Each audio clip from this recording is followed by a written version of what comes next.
Welcome to Addicted to Busy, the podcast specifically for overachieving property managers who are dying for a little more work-life balance in their lives. Each week, we dismantle all the BS that holds us back. You'll learn how to nix those tricky, self-sabotaging habits so that you have the time, energy, and motivation to create what you really want in life. If you're looking to shift from overcommitted to overjoyed, this is the podcast for you.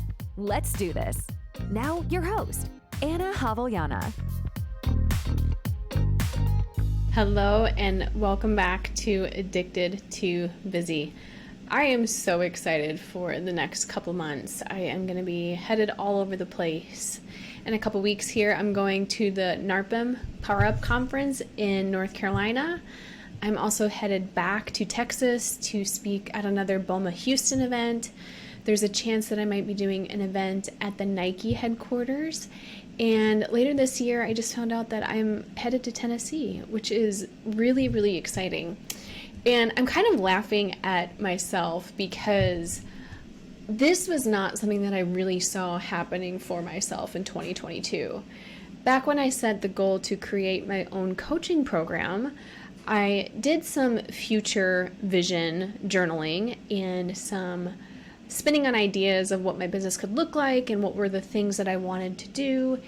And I remember at the time that I told myself that I would be speaking at in-person events once a quarter. And I remember writing that goal down and thinking that it was absolutely impossible, that it was going to take so much work to get my message in front of people. And now I am literally speaking every month, sometimes twice a month.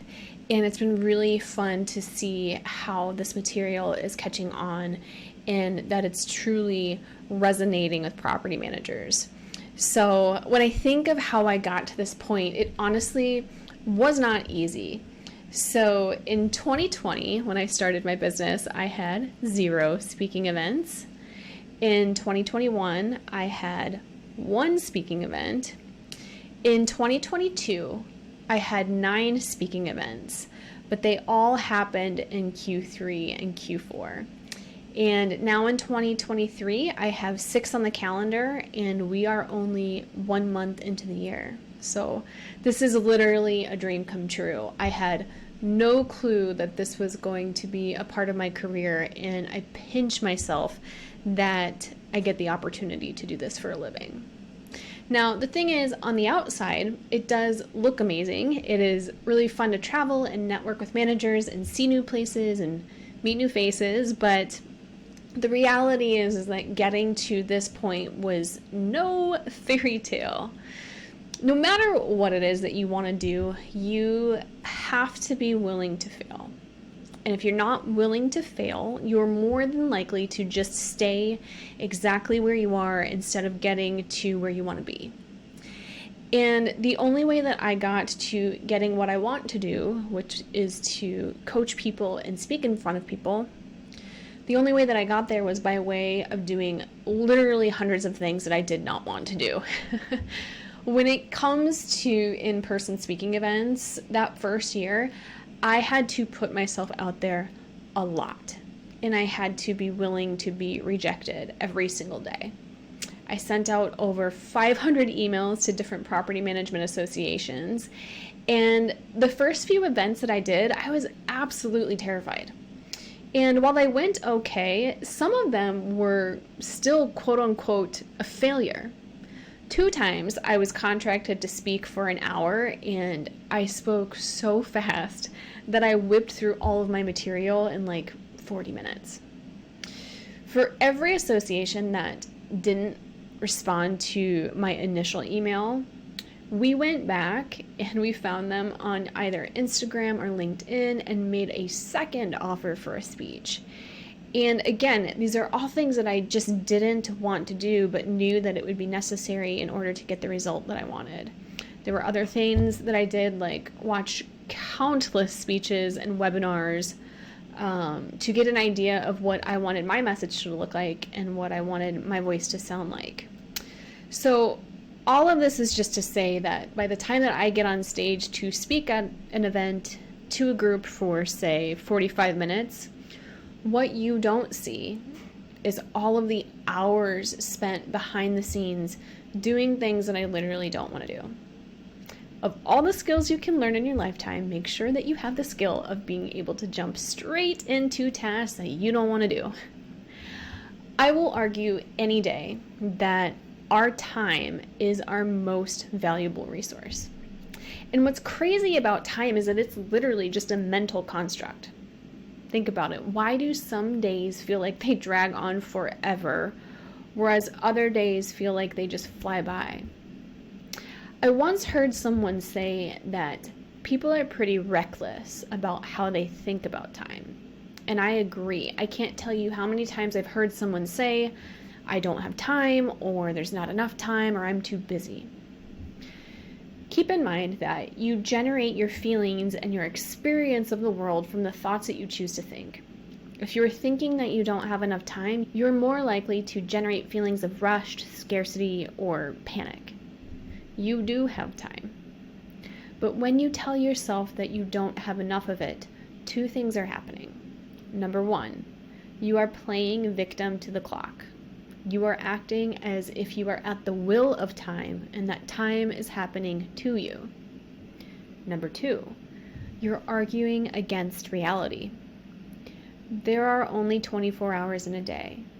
And some of you are saying yes to things that in all reality are going to take longer than the 24 hours you're allotted every day.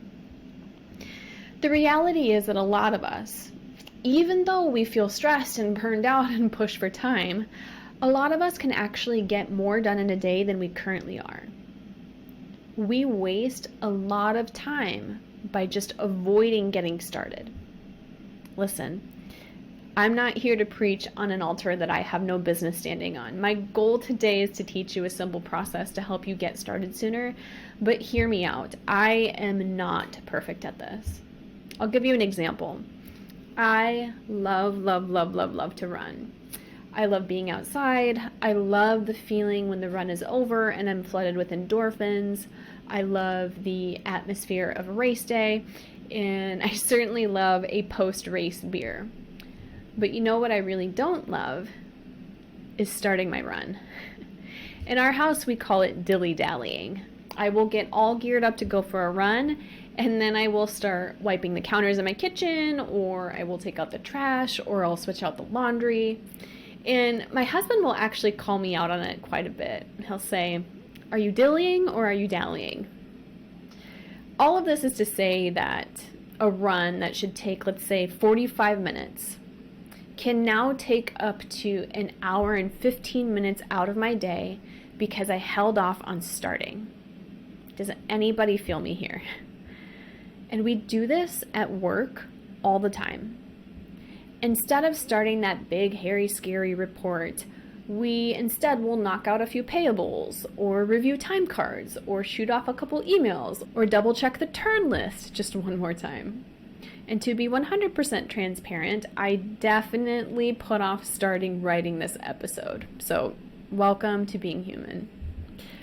Even though this may just be human nature at play, we can get better at jumping into the tasks that we just don't want to do. Hereby referred to as your dilly-dally recovery period. I remember one thing that I used to want more time to do was just time to read. If we go back to the example of me taking off for a run, it's not really fair to say that I quote-unquote don't have time to read. I do have time to read, 30 minutes of time to read, but instead I spent 30 minutes of time dilly-dallying instead of just ripping off the Band-Aid and getting started. When you shorten up your dilly-dally recovery period, you will have time to do more of what you want to do. When I'm coaching clients in our group program, this is the type of stuff that we're focused on. Listen, you don't need me to help you with your properties or to help you manage your team. You already have that under your control. And when we talk about coaching, think about part of what a coach does. A great coach is going to have you do strength and conditioning, and they'll have you work on drills so that you can become more technically skilled. Just like an athletic coach, we want to do the same thing. Your dilly-dally recovery period is a technical skill that you can train and improve. There are things you can do each day that will either save you time, and there are things that you can do each day that will waste your time. The prime example is your phone. You can either set limits on your social media apps so that you save yourself time, or you can spend each day on your phone at will. Now, there's no right or wrong choice here. There is certainly no good or bad amount of time to spend on your phone. But if you have goals that you haven't yet achieved, it's definitely worth looking at how you use your device, and it's worth getting clear on which actions are creating time for you and which actions are wasting time for you.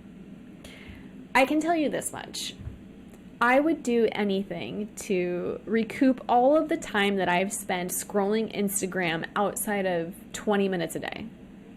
And I mean that not in a judgmental way, but rather just kind of matter of fact. I would have rather read more books and looked at Instagram as much as I did last year. When I talk about evaluating where your time is going, a lot of people don't want to.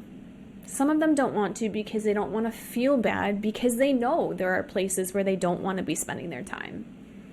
They're afraid of their own self-judgment. Other people won't want to evaluate their time usage or make changes to it because they already feel so burned out that the thought of trying to do more just seems unbearable. This is very similar to people who don't want to look at the number on the scale or who are afraid to open their credit card bills.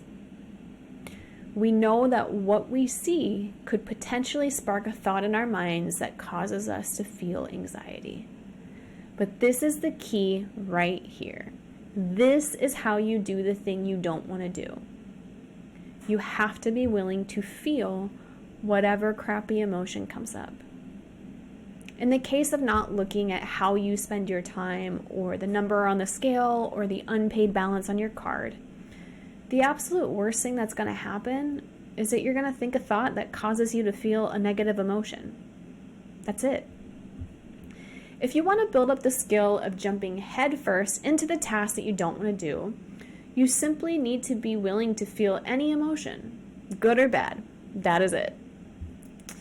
I think back to when I spoke in Houston a few months ago. I was chatting with another property manager and she asked what my speech was going to be about, and I told her that I was going to talk about work-life balance, and I remember she kind of laughed at me and said, "Oh, so you're a comedian." And we laughed about it and talked about it, but in hindsight I should have told her, "No, I'm not a comedian, I'm a magician," because I'm going to show you how to create time out of thin air. This is literally what will happen for you. When you stop trying to avoid your emotions by hitting the easy button and taking a tip to Scroll Town or standing in front of your cupboard snacking when you're not hungry, what you are going to get out of that is more time and energy in your day. For those of you who want to work on this, I really encourage learning how to time block. Time blocking is basically taking your to-do list and mixing it up with your calendar. You essentially take the tasks that you need to get done and give them a date and a time for completion, and you put it on your calendar. So that could look like saying on Wednesday at 11 a.m. to 11:45 a.m., I'm going to work on payables. A calendar is a visual representation of time. And I really encourage you to start looking at your calendar, not just as a way to organize your day and to collaborate with others, but also as a tool to help you visualize where your time is being spent. Listen, if I could find a magical way to have your screen time show up visually on your calendar so that you could see when you're on your phone and how much time it's taking, we would all lose our minds. Many people will argue that time blocking isn't possible for property managers, and I strongly disagree. Time blocking 100% works, but it does require that you manage distractions and that you don't respond to every little thing that comes across your desk or in your email inbox. And for the record, those are also two technical skills that you can learn how to sharpen up in our group coaching program. But there's another reason, a more specific reason, why time blocking can be so helpful. When you set a specific time to complete a task that you don't want to do, you will know ahead of time what part of your day will feel crappy. Remember, the key to doing the thing that you don't want to do is that you have to be willing to feel whatever crappy emotion comes up. When you put that big scary task on your calendar with a date and a time, at least you know ahead of time which part of your day is going to suck. This goes back to the concept of 50-50, and we talked about this in episode 6. So if you haven't heard that one, go check it out. I will also link this in the show notes for you. But the concept of 50-50 was popularized by Brooke Castillo at the Life Coach School. And it's this idea that life will consist of 50% positive experiences and 50% negative experience. And when we tap into this, we can actually end up having a better experience of the world because we're not resisting against the 50% negative experiences. Instead, we're just accepting that they're supposed to be there. Now, on the flip side, one of my other favorite philosophers is the founder of London School of Life. I'm probably going to butcher his name, but I think it's Elaine de Button. And he has suggested that we actually anticipate that 80% of our lives will be frustrating and challenging, while only 20% will be fulfilling and happy. But for our intents and purposes, I am going to stick to the 50-50 ratio. If we're stuck believing that we should be happy 100% of the time, we will run into trouble every day. If we think we should always be happy or in a good mood, we start to assume that something is wrong when we're not. Now, when we look at society and at social media, it is so easy to find someone who has more than us or can do something that we can't. It's very easy to find people who appear to be happier than we are. And it can be easy to assume that when we finally have what they have, either a bigger bank account, a spouse, a kid, a house, or a different body or a new degree, that then we will get to be happy. But the truth is, no matter what you have or don't have, it's always a 50-50 experience. Even when you get what you want, you will still have problems. You're just going to have a completely different set of problems. Think about it like a balanced scale. If you accept that 50% of the time you're going to feel negative emotion, then there's nothing to panic about when you find yourself stressed or upset. But if you think you should be happy all of the time, you start to tip the scale the wrong way. Because on top of that negative emotion that we were supposed to have, we start layering on optional suffering. What I mean by optional suffering is things like judgment, criticism, comparison. This is where we start judging ourselves or others, or we start criticizing the situation, or even just denying the reality of it. This is where we get ourselves into trouble. Listen, humans aren't perfect. Society isn't fair. We can't control everything. People will continue to disagree. When we accept that there are parts of life that simply suck, we prevent ourselves from having to add in that optional suffering. When we're no longer spending time and energy in that optional suffering, we give ourselves more willpower to move through those difficult aspects of life so that we can get to the positive ones quicker. So going back to time blocking, if you buy into the idea that more often than not, life is going to be uncomfortable, when you go ahead and put the appointment on your calendar to do the scary task, you know ahead of time when you're going to need to feel uncomfortable. Essentially, you're picking when you're going to feel that 50% negative feeling. I'll often joke with my clients and suggest to them that if they were to schedule themselves, say at 2 p.m. on a Tuesday to do a challenging task, that they might as well set aside an appointment at 1:45 for the feeling of dread to show up as well. And I wish I could say I was joking, but in all honesty, that's often what happens. Now, this isn't an official plug for time blocking. You can prepare for negative emotions in less official ways. For example, when I go to my hometown, I already know in advance that I'm likely to feel a little nostalgia and maybe even a little bit of anxiety. When I know ahead of time, and when I actually feel my emotion instead of trying to hit the easy button or buffer over the negative feelings, I can move through that discomfort with ease because I'm not denying that that negative emotion was supposed to be there. Or another example is that when it's time to go to the gym and I really don't want to go, I can just take a few deep breaths in the car and imagine myself breathing that emotion out and away from my body, and before you know it, I'll be in the gym getting the work done. The way you do the thing you don't want to do is you feel the emotion you don't want to feel. Simple as that. Now, it is easier said than done. So if you're looking for more help, you know what's coming next, I want to invite you to come join our group coaching program. You can apply by signing up for a free coaching session at our website, annahavliana.com, and then just click Get Free Coaching in the top right-hand corner.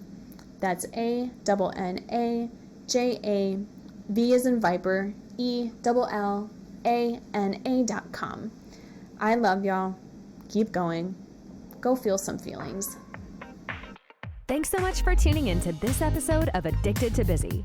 If you're enjoying the show, please feel free to rate, subscribe, and leave a review.